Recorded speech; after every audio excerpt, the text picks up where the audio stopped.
अरुणाचल के तवांग नेड़े आपस च भिड़े भारत ते चीन के फौजी जवान। दोवां देशां दे फौजी होए जख्मी। 9 दसंबर नूं होया सी टकराव। पुरानी पेंशन स्कीम बहाली च नवी रुकावट। ओपीएस ते केंद्र का साफ जवाब। कहा पुरानी पेंशन बहाली की कोई योजना नहीं। एनपीएस जमा फंड दी नहीं होणगे वापस। मान कैबिनेट का बड़ा फैसला। हुण पंजाब पुलिस हर साल होवेगी भर्ती। 1800 कांस्टेबल ते 300 सब इंस्पैक्टरां दियां निकलणगियां असामियां। पटवारियां दियां खाली पईयां 710 असामियां ते भी भर्ती। चीफ विप वजों बलजिंदर कौर नूं दिता गया मंत्री का दर्जा। मंत्री के बराबर तनख्वाह भत्ते ते होर सहूलतां। पंजाब कैबिनेट च लगी मुहर। मां बोली पंजाबी नूं लैके सख्त मान सरकार। पंजाबी ना पढ़ाउण वाले स्कूलों ते सीएम वालों सख्त कार्रवाई के हुक्म। तां दफ्तरी कार्रवाई लई पंजाबी भाषा नूं कीता लाजमी। पंजाब बीजेपी कोर कमेटी की अज सवेरे 11 बजे बैठक। पंजाब बीजेपी के नवे इंचार्ज विजय रूपानी मीटिंग च होणगे शामिल। नवी कोर कमेटी च कैप्टन जाखर राणा सोढी ते फतेहजंग बाजवा नूं भी कीता गया शामिल। पंजाब पुलिस वालों आरपीजी अटैक सुलझाउण दा दावा। आईजी सुखचैन सिंह गिल ग्रेनेड सुट्टण वाले 2 हमलावरां दी हुई पछाण। हिरासत च लए गए 4 मुलजम। लॉरेंस बिश्नोई की पेशी अज मुक्तसर साहिब की अदालत च कीता जाएगा पेश। 6 दिन का खत्म हो रहा पुलिस रिमांड।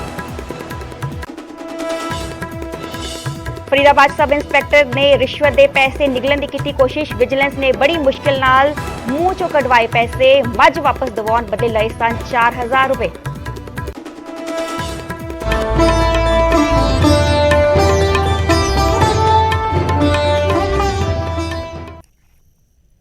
सत श्री अकाल जी, मैं हाँ सरबजोत कौर। न्यूज़ 18 पंजाब हरियाणा देख रहे सारे दर्शकों का स्वागत है। बुलेटिन की शुरुआत कर लेने पहली वड्डी खबर नाल। भारत ते चीन के फौजियां च झड़प की खबर सामने आई है। दस दिए कि तवांग अरुणाचल प्रदेश च झड़प हुई है, जिथे कि भारतीय जवानों वालों चीनी फौजियां नूं मुंह तोड़वा जवाब दिता गया है। दरअसल 300 चीनी पीएलए फौजियां नूं खदेड़न वास्ते दोहां देशां दे फौजियां नूं सट्टां लगियां हन। दोवां तीरां टकराव वाले खेतर तो पिछे हालांकि हट गई हन। जख्मी भारतीय फौजियां नूं गुवाहाटी दे मिलिटरी हस्पताल च दाखिल भी करवाया गया है। 9 दसंबर नूं दोहां देशां दे भिड़े सी फौजी। फाइल फोटो तुहानूं विखा रहे हैं, जदों कि भारत दे चीन दे फौजियां च आपस च भिड़त हो गई सीगी। तवांग अरुणाचल प्रदेश च पूरी झड़प हुई है। फाइल फोटो तुहानूं विखा रहे हैं। भारतीय जवानों वालों चीनी फौजियां नूं मुंह तोड़वा जवाब दिता गया, जिथे कि 300 चीनी पीएलए फौजियां नूं खदेड़ा गया। दोहां देशां दे फौजियां नूं हालांकि सट्टा भी लगियां है। भारतीय जो सेना के फौजी ने जिन्हां नूं सट्टा लगियां उन्हां नूं गुवाहाटी दे मिलिटरी हस्पताल दाखिल भी करा दिया गया है। आ घटना यंगस्टो च हुई सीगी। रिपोर्ट के अनुसार भारत के सैनिकों ने 300 चीनी जवानों नूं खदेड़ दिता सीगा। वो सारे मैप्स जो हैं हमने रिलीज किए थे, पर ना रक्षा मंत्री कुछ कहते, ना प्रधानमंत्री कुछ कहते। देश की राष्ट्रीय सुरक्षा से खिलवाड़ हो रहा है और मोदी सरकार चुप बैठी है, अपनी जिम्मेवारी से पीछे हट रही है।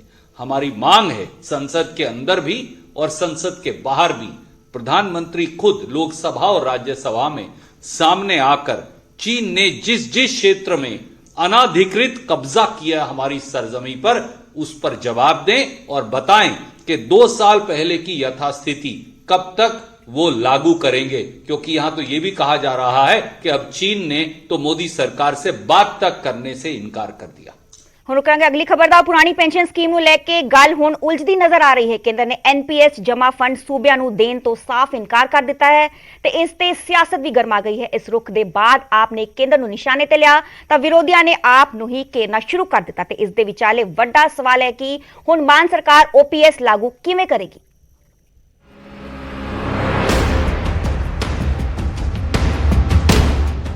ओपीएस यानी ओल्ड पेंशन स्कीम। मान सरकार ने इस स्कीम ਨੂੰ ਲੈ ਕੇ ਪਿਛਲੇ ਦਿਨੀ ਹੀ ਬਕਾਇਦਾ ਨੋਟੀਫਿਕੇਸ਼ਨ ਵੀ ਜਾਰੀ ਕੀਤਾ ਸੀ। ਹਾਲਾਂਕਿ ਇਸ ਦੇ ਵਿੱਚ ਸ਼ਰਤਾਂ ਕੀ ਹੋਣਗੀਆਂ ਇਸ ਬਾਰੇ ਜ਼ਿਆਦਾ ਜਾਣਕਾਰੀ ਨਹੀਂ ਸੀ। ਅਜੇ ਸਕੀਮ ਸਵਾਲਾਂ ਦੇ ਵਿੱਚ ਹੀ ਸੀ ਕਿ ਕੇਂਦਰ ਨੇ ਸਰਕਾਰ ਨੂੰ ਵੱਡਾ ਝਟਕਾ ਦੇ ਦਿੱਤਾ ਹੈ। ਓਪੀਐਸ ਤੇ ਕੇਂਦਰ ਨੇ ਸਾਫ਼ ਇਨਕਾਰ ਕਰ ਦਿੱਤਾ ਹੈ ਤੇ ਸਾਫ਼ ਕੀਤਾ ਗਿਆ ਕਿ ਐਨਪੀਐਸ ਦੇ ਵਿੱਚ ਜਮ੍ਹਾਂ ਫੰਡ ਸੂਬਿਆਂ ਨੂੰ ਵਾਪਸ ਨਹੀਂ ਹੋਣਗੇ। ਦਰਅਸਲ ਲੋਕ ਸਭਾ ਦੇ ਵਿੱਚ ਅਸਦੁਦੀਨ ਓਵੈਸੀ ਨੇ ਕੇਂਦਰ ਤੋਂ ਓਪੀਐਸ ਤੇ ਐਨਪੀਐਸ ਨੂੰ ਲੈ ਕੇ ਸਵਾਲ ਪੁੱਛਿਆ ਸੀ, ਜਿਸ ਤੇ ਲੋਕ ਸਭਾ 'ਚ ਸਰਕਾਰ ਨੇ ਜਵਾਬ ਦਿੱਤਾ ਹੈ ਕਿ ਪੁਰਾਣੀ ਪੈਨਸ਼ਨ ਬਹਾਲੀ ਦੀ ਕੋਈ ਵੀ ਯੋਜਨਾ ਨਹੀਂ ਹੈ। ਰਾਜਸਥਾਨ, ਛੱਤੀਸਗੜ੍ਹ, ਝਾਰਖੰਡ ਨੇ ਓਪੀਐਸ ਬਹਾਲੀ ਦੀ ਜਾਣਕਾਰੀ ਦਿੱਤੀ ਹੈ। ਤਿੰਨਾਂ ਰਾਜਾਂ ਨੇ ਐਨਪੀਐਸ ਦੇ ਤਹਿਤ ਜਮ੍ਹਾਂ ਫੰਡ ਵਾਪਸ ਕਰਨ ਦੇ ਮਤੇ ਭੇਜੇ ਨੇ। ਕੇਂਦਰ ਦੇ ਜਵਾਬ ਤੋਂ ਇਹ ਵੀ ਪਤਾ ਲੱਗਦਾ ਹੈ ਕਿ ਪੰਜਾਬ ਨੇ ਫੰਡ ਵਾਪਸੀ ਦਾ ਹਾਲੇ ਤੱਕ ਕੋਈ ਵੀ ਮਤਾ ਨਹੀਂ ਭੇਜਿਆ। ਐਨਪੀਐਸ ਦੇ ਤਹਿਤ ਜਮ੍ਹਾਂ ਰਕਮ ਵਾਪਸ ਕਰਨ ਦੀ ਕੋਈ ਵੀ ਕਾਨੂੰਨੀ ਵਿਵਸਥਾ ਨਹੀਂ ਹੈ। ਹੁਣ ਕੇਂਦਰ ਵੱਲੋਂ ਰੁਖ ਸਪਸ਼ਟ ਕਰਨ ਤੇ ਸਿਆਸਤ ਵੀ ਭੱਗੀ ਹੈ। ਆਪ ਵੱਲੋਂ ਨਿਸ਼ਾਨਾ ਕੇਂਦਰ ਤੇ ਸਾਧਿਆ ਜਾ ਰਿਹਾ ਹੈ। ਇਸ ਤਰੀਕੇ ਨਾਲ ਅੱਜ ਸਦਨ ਦੇ ਵਿੱਚ ਕੇਂਦਰ ਦੀ ਮੋਦੀ ਸਰਕਾਰ ਨੇ ਕਿਹਾ ਕਿ ਉਹ ਮੁਲਾਜ਼ਮਾਂ ਦੇ ਲਈ ਪੁਰਾਣੀ ਪੈਨਸ਼ਨ ਸਕੀਮ ਲਾਗੂ ਨਹੀਂ ਕਰ ਰਹੀ ਔਰ ਨਾ ਹੀ ਜਿਹੜਾ ਉਸ ਕਾਰਪਸ ਦੇ ਵਿੱਚ ਮੁਲਾਜ਼ਮਾਂ ਦਾ ਤੇ ਸੂਬਾ ਸਰਕਾਰਾਂ ਦਾ ਪੈਸਾ ਪਿਆ ਉਹ ਵਾਪਸ ਕਰੇਗੀ। ਇੱਥੋਂ ਇੱਕ ਗੱਲ ਤੇ ਬਿਲਕੁਲ ਸਿੱਧ ਹੋ ਗਈ ਹੈ ਕਿ ਜਿਹੜੀ ਕੇਂਦਰ ਦੀ ਮੋਦੀ ਸਰਕਾਰ ਹੈਗੀ ਹੈ ਉਹ ਮੁਲਾਜ਼ਮਾਂ ਦੇ ਹੱਕ ਦੇ ਵਿੱਚ ਕਤਈ ਨਹੀਂ ਹੈਗੀ। ਤਾਂ ਉਧਰ ਵਿਰੋਧੀ ਕੇਂਦਰ ਦੇ ਜਵਾਬ ਨੂੰ ਆਧਾਰ ਬਣਾਉਂਦੇ ਹੋਏ ਮਾਨ ਸਰਕਾਰ ਨੂੰ ਨਿਸ਼ਾਨੇ ਤੇ ਲੈ ਰਹੇ ਨੇ। ਅਸੀਂ ਤਾਂ ਕਿਹਾ ਹੀ ਨਹੀਂ, ਇਹ ਤਾਂ ਆਪਣੇ ਆਪ ਹੀ ਇਹਨਾਂ ਨੇ ਜਾ ਕੇ ਪਹਿਲਾਂ ਹਿਮਾਚਲ ਚ ਮਨ ਬਣਾਇਆ ਸੀ ਕਿ 올ਡ ਪੈਨਸ਼ਨ ਸਕੀਮ ਅਸੀਂ ਨੋਟੀਫਿਕੇਸ਼ਨ ਹਿਮਾਚਲ ਦੇ ਵਿੱਚ ਜਾ ਕੇ ਕਰਾਂਗੇ, ਫਿਰ ਹਿਮਾਚਲ ਤੋਂ ਬਦਲੇ ਫਿਰ ਇਹਨਾਂ ਦਾ ਇਰਾਦਾ ਸੀ ਗੁਜਰਾਤ ਚ ਕਰਾਂਗੇ ਨੋਟੀਫਿਕੇਸ਼ਨ। ਅੱਜ ਉਡੀਕ ਰਹੇ, ਇਹਨਾਂ ਨੇ ਤਾਂ ਲਾਹਾ ਲੈਣਾ ਸੀ, ਇਹਨਾਂ ਨੇ ਤਾਂ ਗੱਲ ਕਰਨੀ ਸੀ ਇਲੈਕਸ਼ਨਾਂ ਦੇ ਵਿੱਚ। ਔਰ ਮੈਨੂੰ ਨਹੀਂ ਲੱਗਦਾ, ਟੂ ਬੀ ਵੈਰੀ ਓਨੈਸਟ, ਮੈਨੂੰ ਉਮੀਦ ਨਹੀਂ ਹੈ ਕਿ 올ਡ ਪੈਨਸ਼ਨ ਸਕੀਮ ਨੂੰ ਲਾਗੂ ਕਰ ਪਾਉਣਗੇ ਜਾਂ ਕਰਨਗੇ। ਮੁਲਾਜ਼ਮਾਂ ਦੇ ਨਾਲ ਠੱਗੀ ਮਾਰੀ ਜਾ ਰਹੀ ਹੈ। ਜਿਹੜਾ ਇਹਨਾਂ ਨੇ ਨੋਟੀਫਿਕੇਸ਼ਨ ਕੀਤਾ ਸੀ ਉਹ ਵੀ ਸਾਰਾ ਜਾਲੀ ਨੋਟੀਫਿਕੇਸ਼ਨ ਸੀ, ਪਰ ਸਾਡੀ ਪੰਜਾਬ ਸਰਕਾਰ ਨੇ ਨੋਟੀਫਿਕੇਸ਼ਨ ਤਾਂ ਕਰ ਦਿੱਤਾ, ਕੇਂਦਰ ਸਰਕਾਰ ਤੱਕ ਫਾਈਲ ਵੀ ਨਹੀਂ ਭੇਜੀ। ਇਹ ਵੀ ਅੱਜ ਜ਼ਿਕਰ ਜਿਹੜਾ ਪਾਰਲੀਮੈਂਟ ਦੇ ਵਿੱਚ ਹੋਇਆ। ਇਸ ਕਰਕੇ ਝੂਠ ਜਿਹੜਾ ਸਰਕਾਰ ਦਾ ਉਹ ਫੜਿਆ ਗਿਆ। 올ਡ ਪੈਨਸ਼ਨ ਸਕੀਮ ਨੋਟੀਫਿਕੇਸ਼ਨ ਜਾਰੀ ਕਰਤਾ ਕਿ ਅਸੀਂ ਲਾਉਣ ਜਾ ਰਹੇ ਹਾਂ। ਹੁਣ ਲਾਉਣ ਦਾ ਵੇਲਾ ਆਇਆ ਤੇ ਅੱਜ ਕਹਿੰਦੇ ਨੇ ਕੇਂਦਰ ਸਰਕਾਰ ਨੇ ਪੈਸੇ ਨਹੀਂ ਦਿੱਤੇ, ਇਸ ਕਰਕੇ ਲਾਗੂ ਨਹੀਂ ਕਰ ਰਹੇ। ਤੇ ਜਿਸ ਤਰ੍ਹਾਂ ਕਰਜ਼ਾ ਮਾਫੀ ਵਾਲਾ ਨੋਟੰਕੀ ਕੀਤੀ ਸੀ, ਕੇਂਦਰ ਸਰਕਾਰ ਪੈਸੇ ਨਹੀਂ ਦਿੰਦੀ, ਇਸੇ ਤਰ੍ਹਾਂ ਹੁਣ ਫੇਰ ਨੋਟੰਕੀ ਕੀਤੀ। ਕਿਹੜੀ ਸਰਕਾਰ ਮੰਨਦੀ? ਇਹ ਸਰਕਾਰ ਅਰਵਿੰਦ ਕੇਜਰੀਵਾਲ ਦੇ ਇਸ਼ਾਰਿਆਂ ਤੇ ਚੱਲਣ ਵਾਲੀ ਔਰ ਨੋਟੰਕੀਬਾਜ਼ ਦੇ ਇਸ਼ਾਰਿਆਂ ਤੇ ਚੱਲ ਰਹੀ ਸਰਕਾਰ ਆ। ਜ਼ਿਕਰਯੋਗ ਹੈ ਕਿ ਦਸੰਬਰ 2003 ਦੇ ਵਿੱਚ ਪੁਰਾਣੀ ਪੈਨਸ਼ਨ ਸਕੀਮ ਖਤਮ ਕਰ ਦਿੱਤੀ ਗਈ ਸੀ ਤੇ ਅਪ੍ਰੈਲ 2004 ਦੇ ਵਿੱਚ ਨਵੀਂ ਪੈਨਸ਼ਨ ਸਕੀਮ ਲਾਗੂ ਕੀਤੀ ਗਈ ਸੀ ਤੇ ਐਨਪੀਐਸ ਦੇ ਵਿੱਚ ਪੰਜਾਬ ਦਾ ਜਮ੍ਹਾਂ ਫੰਡ 16,746 ਕਰੋੜ ਰੁਪਏ ਹੈ। ਤੇ ਹੁਣ ਸਵਾਲ ਹੈ ਕਿ ਕੇਂਦਰ ਦੇ ਇਨਕਾਰ ਤੋਂ ਬਾਅਦ ਮਾਨ ਸਰਕਾਰ ਓਪੀਐਸ ਕਿਵੇਂ ਲਾਗੂ ਕਰੇਗੀ। Bureau report, news 18 Punjab. ਹੁਣ ਗੱਲ ਕਰਾਂਗੇ ਬਲਜਿੰਦਰ ਕੌਰ ਦੀ। ਬਲਜਿੰਦਰ ਕੌਰ ਨੂੰ ਮੰਤਰੀ ਦਾ ਦਰਜਾ ਦੇ ਦਿੱਤਾ ਗਿਆ ਹੈ। ਚੀਫ ਵਿਪ ਵਜੋਂ ਸਰਕਾਰ ਨੇ ਅਹੁਦਾ ਦਿੱਤਾ ਹੈ। ਦੱਸ ਦਈਏ ਕਿ ਮੰਤਰੀ ਦਾ ਦਰਜਾ ਸੱਤਾਧਾਰੀ ਪਾਰਟੀ ਦੇ ਚੀਫ ਵਿਪ ਨੂੰ ਮਿਲਦਾ ਹੈ ਤੇ ਸਹੂਲਤਾਂ ਮੰਤਰੀ ਦੇ ਬਰਾਬਰ ਮਿਲਦੀਆਂ ਨੇ। ਤਨਖਾਹ ਭੱਤੇ ਦੀ ਸਹੂਲਤਾਂ ਵੀ ਮਿਲਦੀਆਂ ਨੇ ਤੇ ਪੰਜਾਬ ਕੈਬਨਿਟ ਵੱਲੋਂ ਬਿੱਲ ਨੂੰ ਮਨਜ਼ੂਰੀ ਦੇ ਦਿੱਤੀ ਗਈ ਹੈ। ਦੱਸ ਦਈਏ ਕਿ ਬਲਜਿੰਦਰ ਕੌਰ ਵਿਧਾਨ ਸਭਾ 'ਚ ਆਪ ਦੇ ਚੀਫ ਵਿਪ ਹਨ ਤੇ ਦੱਸ ਦਈਏ ਕਿ the salaries and allowance of the chief whip in Punjab legislative assembly act 2022 bill ਨੂੰ ਪ੍ਰਵਾਨਗੀ ਦੇ ਦਿੱਤੀ ਗਈ ਹੈ। ਪਿਛਲੇ ਦਿਨੀ ਹੀ ਕੈਬਨਿਟ ਦੀ ਮੀਟਿੰਗ ਤਲਵੰਡੀ ਸਾਬੋ 'ਚ ਦੂਸਰੀ ਵਾਰ ਵਿਧਾਇਕ ਨੇ ਬਲਜਿੰਦਰ ਕੌਰ ਨੂੰ ਕੈਬਨਿਟ ਰੈਂਕ ਦੇਣ ਦਾ ਰਾਹ ਪੱਧਰਾ ਹੋ ਗਿਆ ਹੈ। ਪਿਛਲੇ ਦਿਨੀ ਹੀ ਮਾਨ ਕੈਬਨਿਟ ਦੀ ਅਹਿਮ ਮੀਟਿੰਗ ਹੋਈ ਸੀਗੀ ਤੇ ਮਾਨ ਮੀਟਿੰਗ 'ਚ ਵੱਡੇ ਇਸ ਬਿੱਲ ਨੂੰ ਮਨਜ਼ੂਰੀ ਦੇ ਦਿੱਤੀ ਗਈ ਹੈ ਤੇ ਮੰਤਰੀ ਦੇ ਬਰਾਬਰ ਤਨਖਾਹ ਪੱਤੀ ਦੀ ਸਹੂਲਤਾਂ ਦਿੱਤੀਆਂ ਜਾਣਗੀਆਂ। ਉੱਥੇ ਹੀ ਤੁਹਾਨੂੰ ਦੱਸ ਦੇ ਕਿ ਬਲਜਿੰਦਰ ਕੌਰ ਵਿਧਾਨ ਸਭਾ 'ਚ ਆਪ ਦੇ ਚੀਫ ਵਿਪ ਹਨ ਤੇ ਹੁਣ ਬਲਜਿੰਦਰ ਕੌਰ ਨੂੰ ਮੰਤਰੀ ਦਾ ਦਰਜਾ ਮਿਲ ਗਿਆ ਹੈ।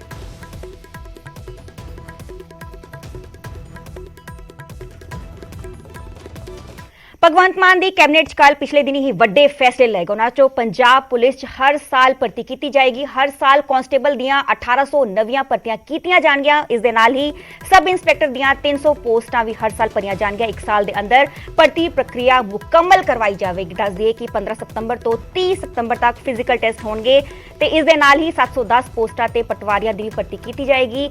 ਐਨਸੀਸੀ ਕੈਡੇਟ ਕੋਰ 'ਚ ਵੀ 203 ਅਸਾਮੀਆਂ ਭਰੀਆਂ ਜਾਣਗੀਆਂ ਤੇ ਪਿਛਲੇ ਦਿਨੀ ਹੀ ਮਾਨ ਸਰਕਾਰ ਦੀ ਅਹਿਮ ਕੈਬਨਿਟ ਦੀ ਮੀਟਿੰਗ ਹੋਈ ਸੀਗੀ। ਇਸ ਬੈਠਕ 'ਚ ਵੱਡੇ ਫੈਸਲੇ ਲਏ ਗਏ ਹਨ ਜਿੱਥੇ ਹੀ ਹੁਣ ਹਰ ਸਾਲ ਕਾਂਸਟੇਬਲ ਦੀਆਂ 1800 ਭਰਤੀਆਂ ਨੂੰ ਪ੍ਰਵਾਨਗੀ ਦੇ ਦਿੱਤੀ ਗਈ। ਇਸ ਦੇ ਨਾਲ ਹੀ ਸਬ ਇੰਸਪੈਕਟਰ ਦੀਆਂ 300 ਪੋਸਟਾਂ ਵੀ ਭਰੀਆਂ ਜਾਣਗੀਆਂ ਤੇ 710 ਪੋਸਟਾਂ ਤੇ ਪਟਵਾਰੀਆਂ ਦੀ ਵੀ ਭਰਤੀ ਕੀਤੀ ਜਾਏਗੀ ਤੇ ਅਹਿਮ ਫੈਸਲੇ ਲਏ ਗਏ ਪਿਛਲੇ ਦਿਨੀ ਹੀ ਮਾਨ ਸਰਕਾਰ ਦੀ ਕੈਬਨਿਟ 'ਚ। ਅੱਜ ਹੀ ਮੈਂ ਕੈਬਨਿਟ ਦੇ ਵਿੱਚ ਇੱਕ ਫੈਸਲਾ ਕਰਕੇ ਆਇਆ ਕਿ ਹਰ ਸਾਲ ਪੰਜਾਬ ਪੁਲਿਸ ਦੇ ਵਿੱਚ ਵੱਖ-ਵੱਖ ਰੈਂਕਸ ਦੇ ਹਰ ਸਾਲ 2100 ਤੋਂ ਜ਼ਿਆਦਾ ਮੁੰਡੇ ਕੁੜੀਆਂ ਭਰਤੀ ਕੀਤੇ ਜਾਣਗੇ। Sub inspector 1800 constable, sub inspector, head constable.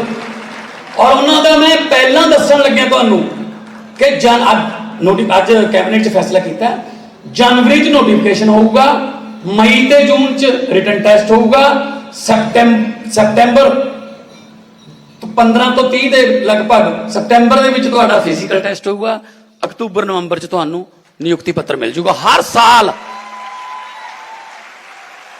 ਇਹ ਗੱਲ ਮੈਂ 1 ਸਾਲ ਦੀ ਨਹੀਂ ਕਹਿੰਦਾ, ਹਰ ਸਾਲ। ਅਸੀਂ ਅੱਜ ਅਨਾਉਂਸ ਕਰਦੇ ਹਾਂ ਕਿ 1800 ਪੋਸਟਾਂ ਹਰੇਕ ਸਾਲ ਪੰਜਾਬ ਪੁਲਿਸ ਦੇ ਅੰਦਰ ਸਿਪਾਹੀ ਦੀਆਂ, ਕਾਂਸਟੇਬਲ ਦੀਆਂ ਅਸੀਂ ਐਡਵਰਟਾਈਜ਼ਮੈਂਟ ਕਰਿਆ ਕਰਾਂਗੇ। ਉਹਨਾਂ ਦੀ ਭਰਤੀ ਪ੍ਰਕਿਰਿਆ ਉਸੇ ਸਾਲ 'ਚ ਪੂਰੀ ਹੋਇਆ ਕਰੂਗੀ। ਇਹਦੇ ਨਾਲ ਦੀ ਨਾਲ ਸਬ ਇੰਸਪੈਕਟਰ ਦੀਆਂ 300 ਪੋਸਟਾਂ ਹਰੇਕ ਸਾਲ ਐਡਵਰਟਾਈਜ਼ਮੈਂਟ ਹੋਇਆ ਕਰਨਗੀਆਂ। ਇਹਦੇ ਲਈ ਅਸੀਂ ਇੱਕ ਸ਼ੈਡਿਊਲ ਜਾਰੀ ਕੀਤਾਗਾ ਕਿ ਹਰੇਕ ਸਾਲ ਸਤੰਬਰ ਦੇ ਮਹੀਨੇ 15 ਸਤੰਬਰ ਤੋਂ ਲੈ ਕੇ 30 ਸਤੰਬਰ ਤੱਕ ਫਿਜ਼ੀਕਲ ਟੈਸਟ ਹੋਇਆ ਕਰੂਗਾ। 710 ਪੋਸਟਾਂ ਪਟਵਾਰੀ ਦੀਆਂ, ਮਾਲ ਪਟਵਾਰੀ ਦੀਆਂ ਇਸ ਸਾਲ ਭਰਤੀ ਕਰਨ ਦਾ ਫੈਸਲਾ ਕੀਤਾਗਾ, ਕਿਉਂਕਿ ਪੰਜਾਬ ਦੇ ਅੰਦਰ ਬਹੁਤ ਸਾਰੀਆਂ ਜਿਹੜੀਆਂ ਪੋਸਟਾਂ ਸੀ ਉਹ ਖਾਲੀ ਪਈਆਂ ਸੀਗੀਆਂ। ਅੱਜ 710 ਪੋਸਟਾਂ ਜਿਹੜੀਆਂ ਖਾਲੀ ਪਈਆਂ ਸੀਗੀਆਂ ਉਹਨਾਂ ਨੂੰ ਭਰਨ ਦੀ ਮਨਜ਼ੂਰੀ ਕੈਬਨਿਟ ਨੇ ਜਿਹੜੀ ਅੱਜ ਦਿੱਤੀ ਹੈਗੀ। ਨੈਸ਼ਨਲ ਕੈਡਟ ਕੋਰ ਦੇ ਅੰਦਰ ਜਿਹੜਾ ਅਮਲਾ ਫੈਲਾ ਸੀਗਾ ਉਹਦੀਆਂ ਬਹੁਤ ਸਾਰੀਆਂ ਪੋਸਟਾਂ ਖਾਲੀ ਪਈਆਂ ਸੀਗੀਆਂ। ਅੱਜ ਉਹਨਾਂ ਵਿੱਚੋਂ 203 ਪੋਸਟਾਂ ਨੂੰ ਅਸੀਂ ਭਰਤੀ ਕਰਨ ਦਾ ਫੈਸਲਾ ਕੀਤਾਗਾ, ਤਾਂ ਕਿ ਅਸੀਂ ਸਾਡੇ ਬੱਚੇ ਜਿਹੜੇ ਸਕੂਲਾਂ 'ਚ ਹਾਇਰ ਐਜੂਕੇਸ਼ਨ ਦੇ ਅੰਦਰ ਪੜ੍ਹਾਈ ਕਰਦੇ ਨੇਗੇ ਉਹ ਆਪਣੇ ਆਪ ਨੂੰ ਫਿੱਟ ਰੱਖ ਸਕਣ ਔਰ ਨੈਸ਼ਨਲ ਕੈਡਟ ਕੋਰ ਦਾ ਹਿੱਸਾ ਬਣ ਸਕਣ। ਹੁਣ ਗੱਲ ਕਰਾਂਗੇ ਮਾਂ ਬੋਲੀ ਦੀ। ਪੰਜਾਬੀ ਬੋਲੀ ਨੂੰ ਲੈ ਕੇ ਪੰਜਾਬ ਸਰਕਾਰ ਸੰਜੀਦਾ ਨਜ਼ਰ ਆ ਰਹੀ ਹੈ। ਸਰਕਾਰ ਨੇ 21 ਫਰਵਰੀ ਦੀ ਡੈਡਲਾਈਨ ਤੈਅ ਕੀਤੀ ਹੈ ਤੇ ਨਾਲ ਹੀ ਪ੍ਰਾਈਵੇਟ ਸਕੂਲਾਂ ਨੂੰ ਵੀ ਚੇਤਾਵਨੀ ਦਿੱਤੀ ਹੈ।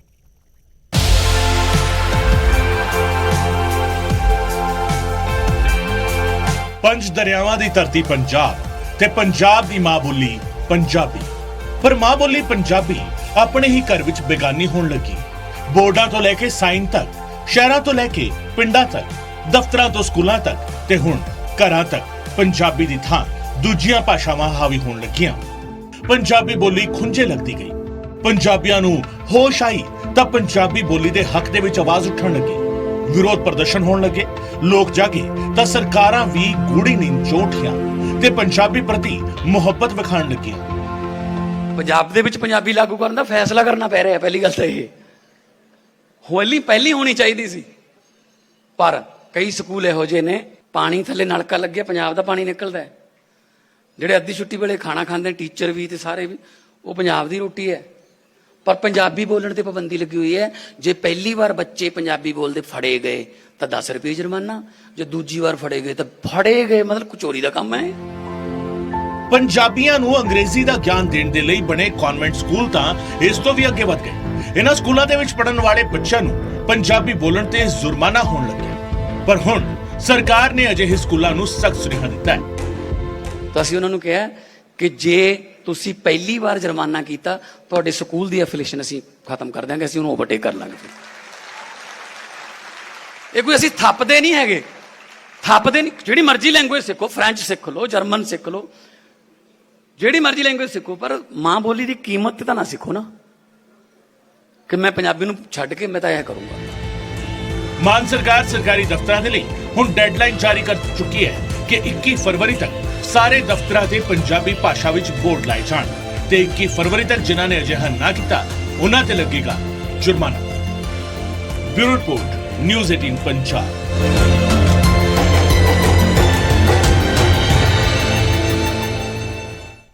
ਹੁਣ ਗੱਲ ਤਰਨਤਾਰਨ ਦੇ ਸਰਹਾਲੀ ਦੀ। ਤਰਨਤਾਰਨ ਦੇ ਸਰਹਾਲੀ 'ਚ ਆਰਪੀਜੀ ਅਟੈਕ ਕਰਨ ਵਾਲੇ ਮੁਲਜ਼ਮਾਂ ਦੀ ਪਛਾਣ ਕਰ ਲਈ ਗਈ ਹੈ ਤੇ ਮੁਲਜ਼ਮਾਂ ਦੀ ਮਦਦ ਕਰਨ ਵਾਲੇ 4 ਹਮਲਾਵਰ ਪੁਲਿਸ ਨੇ ਡਿਟੇਨ ਵੀ ਕਰ ਲਏ ਨੇ।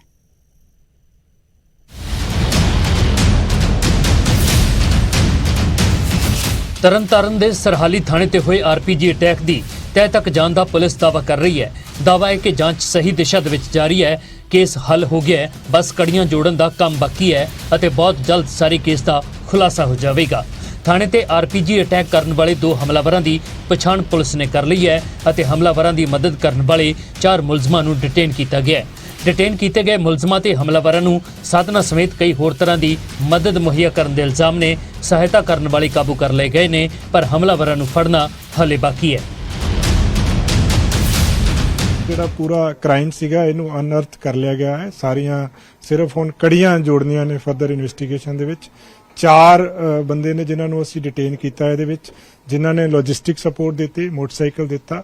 ਜਿਨ੍ਹਾਂ ਨੇ ਐਗਜ਼ੀਕਿਊਟ ਕੀਤਾ ਉਹਨਾਂ ਨੂੰ ਡਿਟੇਨ ਕਰਨਾ ਬਾਕੀ ਹੈ, ਬਟ ਜਲਦੀ ਹੀ ਜਿਉਂ ਹੀ ਸਾਰੀ ਇਨਵੈਸਟੀਗੇਸ਼ਨ ਕੰਪਲੀਟ ਹੋਏਗੀ ਪੂਰਾ ਇਹਦੀ ਡਿਟੇਲਸ ਜਿਹੜੀਆਂ ਨੇ ਉਹਦਾ ਖੁਲਾਸਾ ਕੀਤਾ ਜਾਏਗਾ।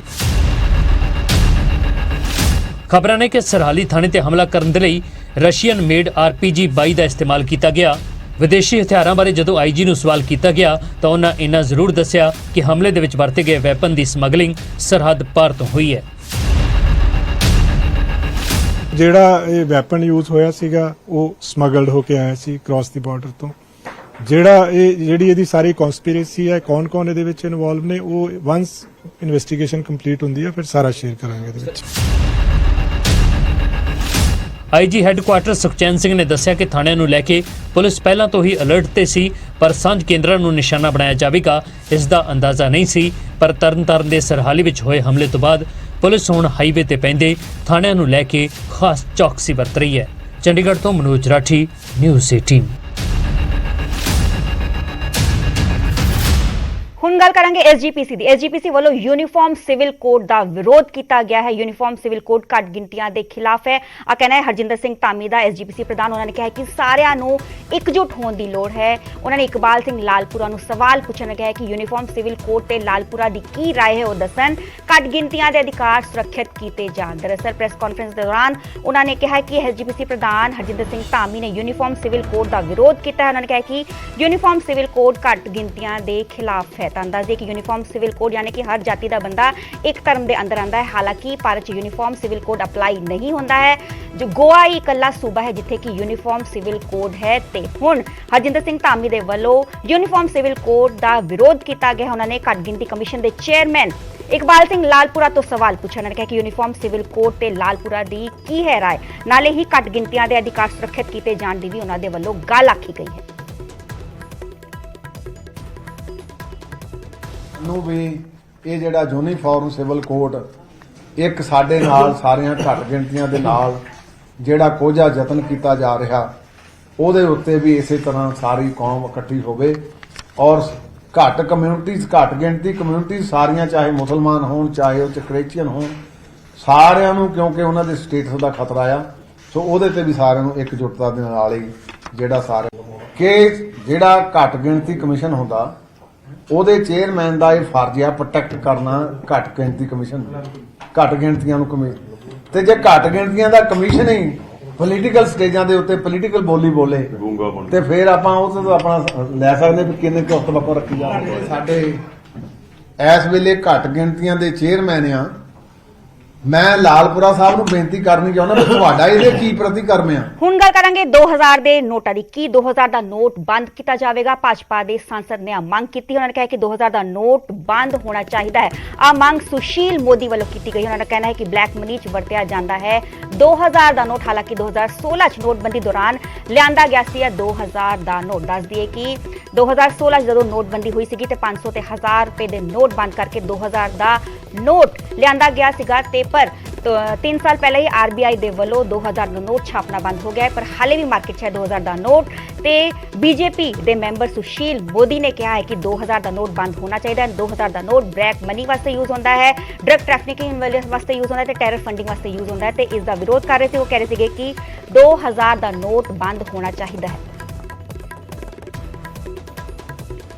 रिजर्व बैंक ऑफ इंडिया ने भी 3 वर्षों से इसकी छपाई बंद कर दी है और 2000 का नोट एक क्षणिक तौर पर नोटबंदी के दौरान इसको लाया गया था ताकि 500 और 1000 के नोट को बदलने में लोगों को कठिनाई नहीं हो।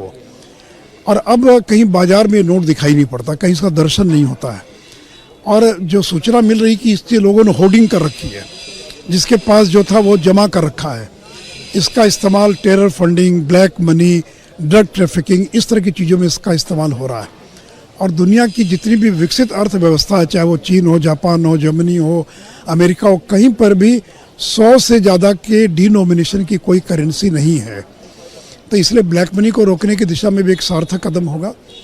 तो इसलिए जरूर सरकार को इस बात का विचार करना चाहिए कि इसको फेज आउट किया जाए। एक बार में बैन करने के बजाय लोगों को 2 साल 3 साल का मौका दिया जाए। जिनके पास 2000 के नोट हैं उसको वो बदल सके और बदल कर छोटी करेंसी वो ले सके और उसके बाद वो लीगल टेंडर के रूप में न रहे, इस प्रकार की कोई व्यवस्था के बारे में सरकार को विचार करना चाहिए।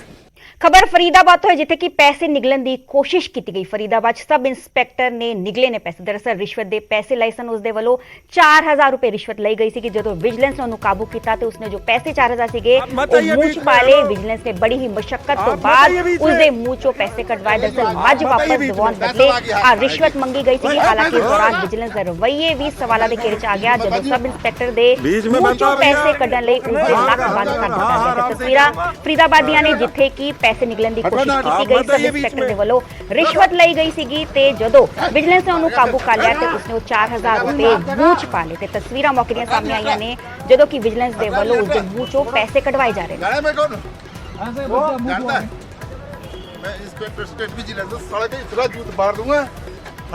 इसका तो कैरियर खराब हो गया, अपना और खराब करेगा, अपने जिंदगी खराब कर लेगा। ये पैसे खा रहा है, जल्दी पकड़ी सर। पैसे खा गया ना, पैसे खा रहा है, ये इसका मुंह में से निकाल पैसे निकालूं। ਵੇਲਾ ਇੱਕ ਛੋਟੇ ਜਿਹੇ ਬ੍ਰੇਕ ਦਾ।